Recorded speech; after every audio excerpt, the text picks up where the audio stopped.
Hi everyone. So today I wanted to address a problem that I know many of you have been having since the Olympus OM-1 Mark I came out. And that's when you're trying to do in-camera focus stacking with the Godox flash system off camera. So if you're using, say, one of their triggers and their flash off camera and you're trying to do in-camera stacking, it'll take like 7 or 8 pictures or some random number. Stop, you'll see the busy signal, the screen will go blank, the camera will come back on, and you don't get the image stacked for you in camera. You may get the 7 or 8 images that it took in the meantime, but the final stacked image never happens. And I did a video about a year ago coming up with a couple of solutions.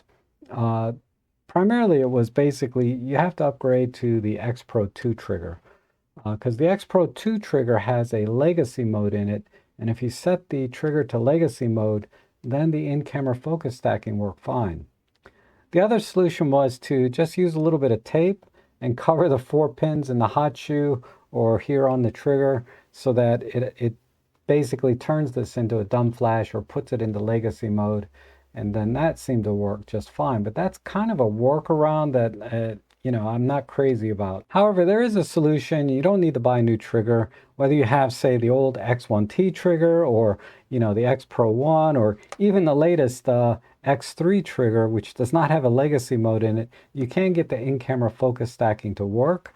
The solution is basically put the flash into multi-strobic mode. So if you know how to do that, you really don't need to watch the rest of this video.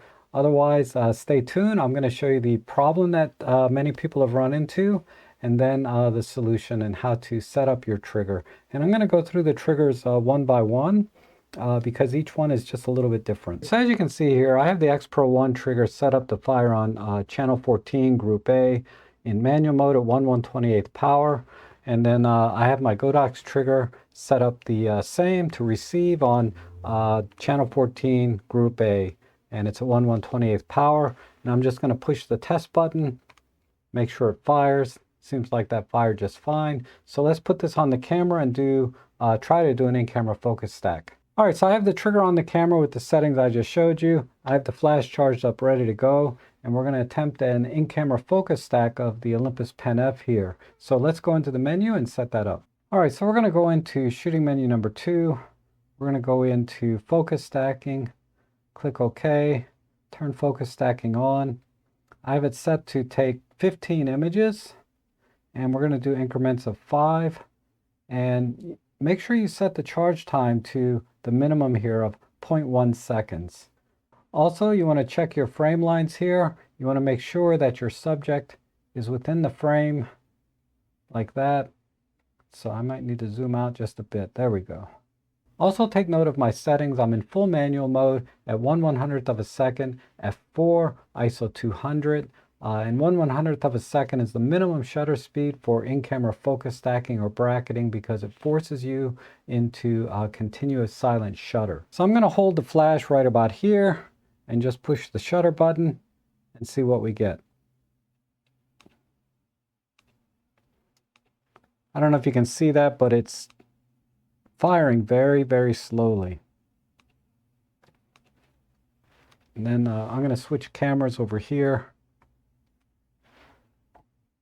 And you can see it didn't even attempt to stack those. It just, screen went blank, it came back on. And if we check our picture, you can see that it did not stack the images. All right, so all you need to do is to put the trigger into multi-strobic mode. And to do that, just make sure that the group is not highlighted like that. What you need to do is push the set button down here, and then just push the mode button. And that puts you into multi-strobic mode. And then from here, I have my flash power set to 1/128th. You just roll the wheel down, click set, and you can change it. And then you want to make sure it's set to 1 hertz or 1 time and 1 hertz. All right, I'm going to put the trigger back onto the camera. I haven't touched any of the other settings in the camera or on the flash. I'm going to fire test flash and check and make sure it says multi on here, which it does. And that means everything's communicating properly. And now I just need to push the shutter button.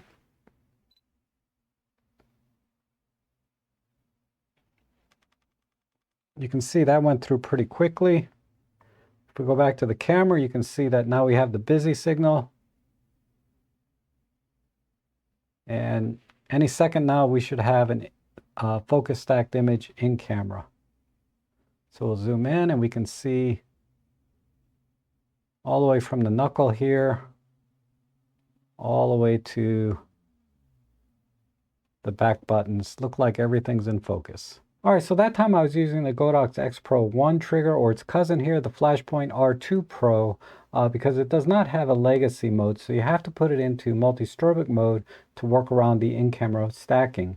Now, for the newer trigger, the X Pro 2, this does have a legacy mode. Now, you can put it into multi-strobic mode exactly the same way as we did the X Pro 1, but let me show you how to put it into legacy mode, because that also works for in-camera stacking. All right, so I have this trigger set up the same way. To put it into legacy mode, you just go into the menu like this, and then you roll the wheel all the way down to this little icon that looks like a single pin hot shoe, and you click set on there, and you just turn it on, and then you click the menu button to go back out. And then just to confirm, you will see the legacy mode icon pop up right here. And you're ready to go. All right, so the Godox X3 also has multi-strobic mode as well as a legacy mode. So all you have to do is swipe down like so, and then touch the multi-mode button here. And then just, wheel through until you get to 1 and 1. Like that, and we'll turn on group A, and you're ready to go. Or swipe down again, click home to deactivate multi-strobic mode, go back in, and go into settings. And then just activate legacy mode right there, like that. And you're good to go. And you'll also see the legacy icon here at the top. All right, now the X1T trigger is a little bit more cumbersome, and technically it does have a legacy mode built into it. However, I couldn't get that to work. It still gives me that same error. But I'll show you how to set it into legacy mode. Maybe your version might work.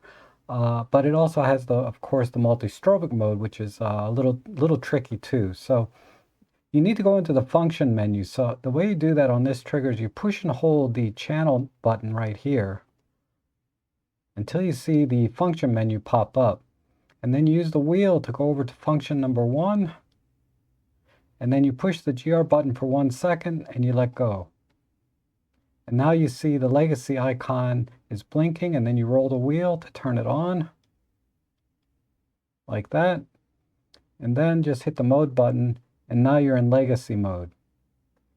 But like I said, that didn't work for me. So let's go back in there. And like that, 1 second. And we'll turn that back off. And then we'll go to function number 4. And you'll see the little lightning bolts here. That's the multi-strobic function. So we'll push and hold the GR button for 1 second and let go. Whoops, held it too long. Go back in like that, and then we'll turn this on. And now to set the power, you push the mode button, and then you can set the power up here. Let's see. Yeah, you push the GR button to change the power. Push it again to change the times. So set that to 1. And then click again on the GR button to change the hertz. And you want that also set to 1 by just rotating the wheel. Let me go back again. And we're set. So unfortunately, I don't own any other triggers to be able to kind of walk you through the settings like that, but I'm sure it's pretty similar across the board for the Godox triggers. So let me know in the comments below if those settings work for you or not. They've worked for me as well as many others, and hopefully it'll end a lot of frustration that OM-1 Mark 1 owners have been having. I don't know about the OM-1 Mark 2. Probably has the same problem because I think it's a Godox thing. But either way, if you enjoy these kind of videos, consider becoming a member or making a small donation in the links below. Either way, thank you so much for watching, and I hope to see you again soon.